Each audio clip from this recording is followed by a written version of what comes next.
The Radio Memories Network is brought to you in part by Liberated Syndication, podcast publishing made easy, libsyn.com. That's libsyn.com. Continuing America's love affair with comedy and those lovable characters that made us laugh. We now go back to the early days of radio comedy and our imaginations with our featured comedy presentation.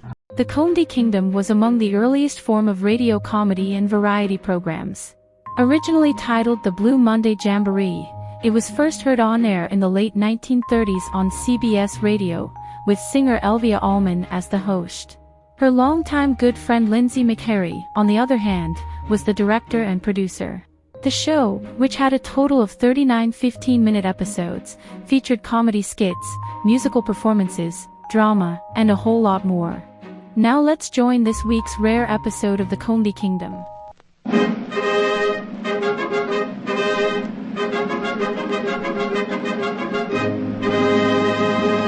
Hail to the Komedy Kingdom! Hail to the Komedy Kingdom! Hail to this realm of mirth! Here's to our queen, may she live in clover. Here's to her subjects, when we laugh all over. Throw away your troubles, cast aside your blues. Just wear a smile, you will find it's all the style in the Komedy Kingdom. Hail!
The Queen of Mirth. Long laugh, Queen Elvia.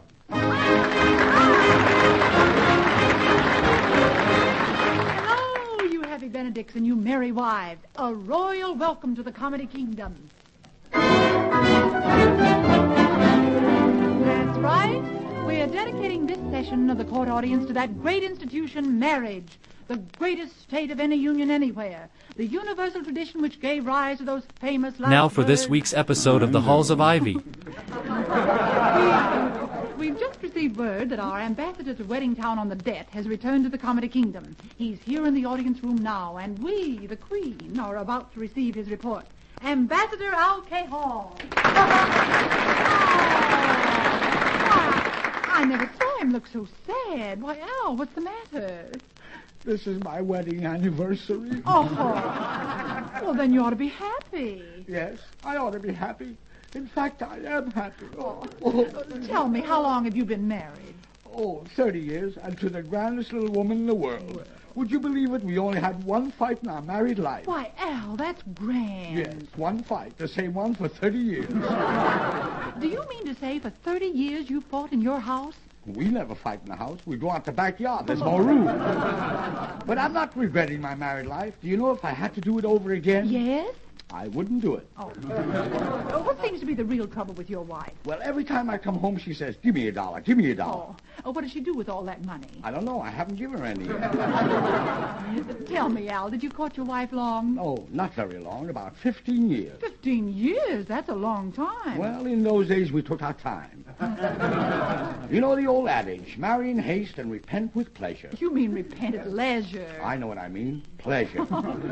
Oh, they must have been beautiful courtships in those days. Beautiful is no name for it. When you went to meet your girl, you put on your Sunday suit, a white shirt, celluloid collar, and Windsor tie. Then you bought a box of her favorite candy, gumdrops.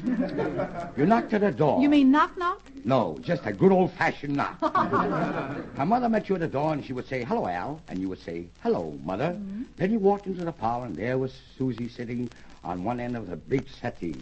Then you sat on the other end of the settee.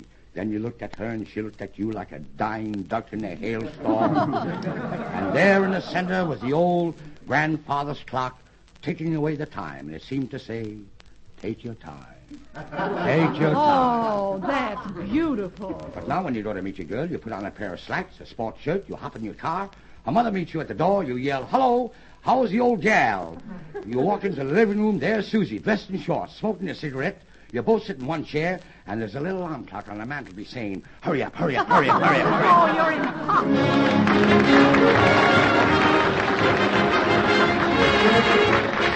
And now, by our special television leased wire, we're going to have the privilege of watching a tender little love scene. In front of a vine-covered cottage, there's a little white gate.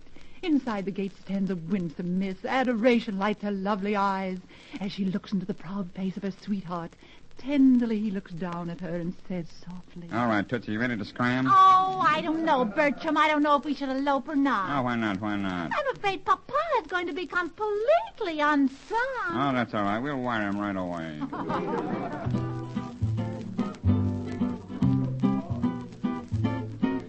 There's a girl in the garden, there's a boy at the gate. The boy at the gate wants to get inside, but the girl in the garden won't open up the gate, so the boy at the gate's gotta wait. A girl in the garden went to pick pretty flowers. The boy at the gate waited hours and hours, But the girl in the garden wouldn't open up the gate, so the boy at the gate had to wait. A little bluebird came and whispered in her ear, "Now that's a downright shame. He loves you so, my dear." The girl in the garden finally got to the gate.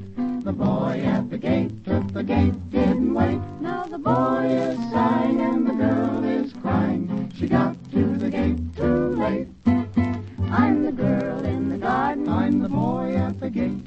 The boy at the gate wants to get inside. Well, that's just too bad. I won't open up the gate. Well, you might change your mind. I'll wait. Go away, can't you see that I'm busy picking flowers? Oh, that's all right. I can wait for hours. Well, if you remain, you'll be caught in the rain. Very well, my little wren, I'll wait. I love you more and more. Please say you'll be my bride. Why didn't you mention that before? Push the gate and step inside. Now they're both in the garden, the moon rides high. He kisses the girl, you can hear her sigh. Who do you suppose is standing by? It's Cupid with a twinkle in his eye.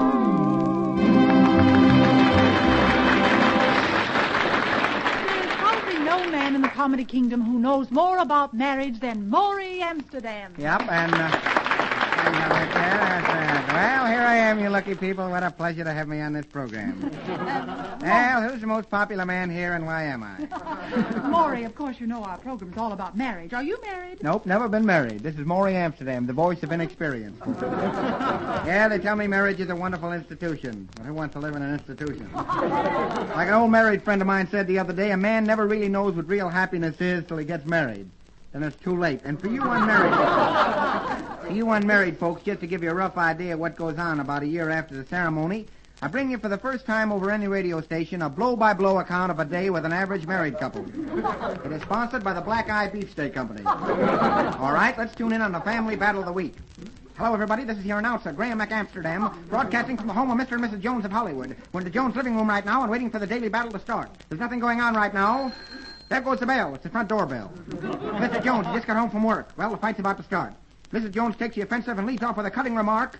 Where's your key, you dope? Mr. Jones retaliates with a terrific comeback.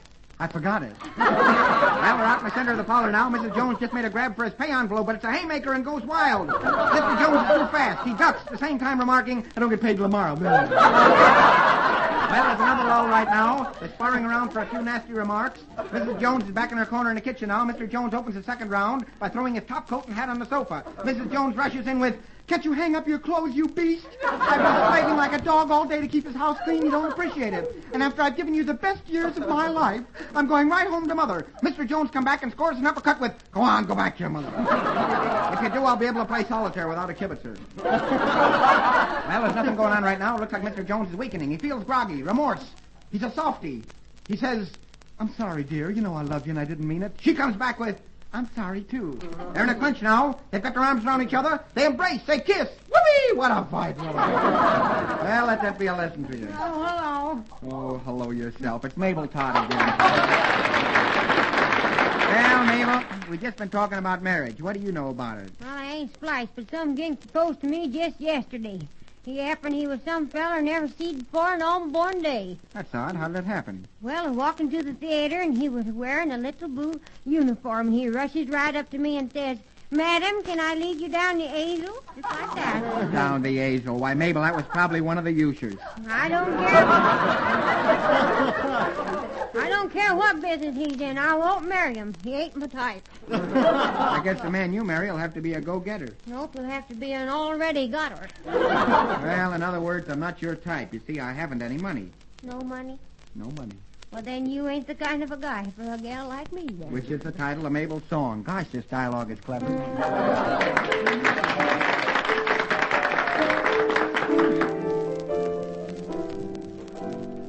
You say you're falling in love with me. That's why I sit here and cry. For that is something that never can be. And here's the reason why. 'Cause you're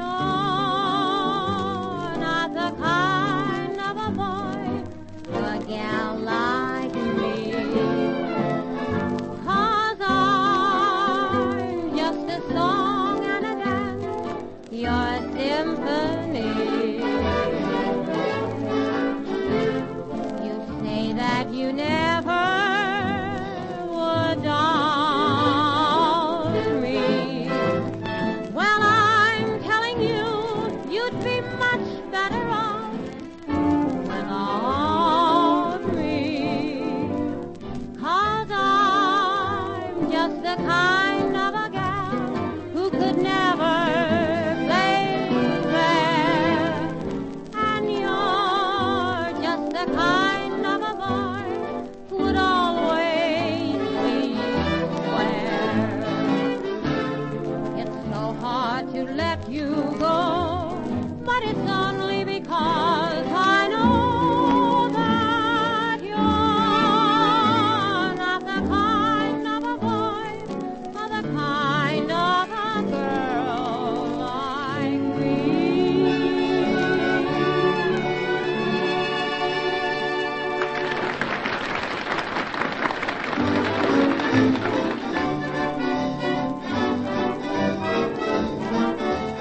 You're not the kind of a boy for a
to let you go, but it's only because I know that you're not the kind of a boy for a girl like me. Oh, we're so glad you could be with us again in the Comedy Kingdom. Come over again soon, won't you? In the meantime, remember, it's never unlucky to postpone a wedding if you keep on postponing it long enough.